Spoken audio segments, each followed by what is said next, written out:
ગામમાં આપણી એવી વાતો થાય કે આપણો પરિવાર સંયુક્ત કુટુંબમાં રહે છે, પણ ગામને નથી ખબર કે આપણા ઘરની અંદર બાયલા કૂતરા રહે છે. બાયલા કૂતરા ત્રણ. બાયલા કોને કહેશો? તમને કહું છું બાયલો. તું બાયલો?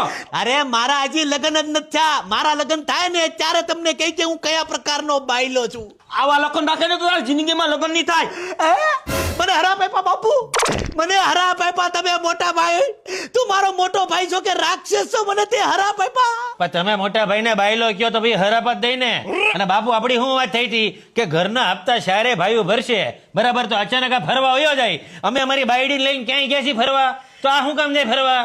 ઓગા ઓગા ઓગા, તારી જીભ આવી. હવે તને અમે ભણાવ્યો, આગળ વધાર્યો, તમે એટલું કર્યું, જમીન વેચી આને ઓગાને. આ ઓગાને તમે ડોક્ટર બનાવ્યો. હે ઓગા ઓગા, બાઈને ભાડીને તું તો બાયલો થઈ ગયો. હે ઓગા ઓગો ઓગો બાયલો થઈ ગયો. બોલી જો મને કઈ કેવું હોય ને તો કહી દેજો, પણ મારી બાઈને કઈ ન કહેતા. ગમે એમ તો મારી બાઈ મારો ભગવાન છે, તારો ભગવાન છે. બાયલા બંગડી પહેરી લે, બંગડી.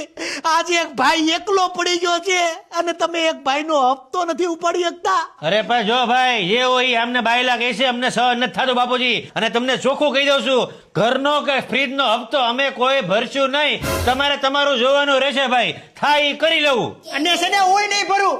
આ બાપુ જુઓ તમે, હારે ભણાવ્યા ગણાવ્યા મોટા છે ને આજે તમને એક ભાઈનો ફ્રીજનો હપ્તો નડે છે. મારો એક હપ્તો નડે છે ભાઈનો.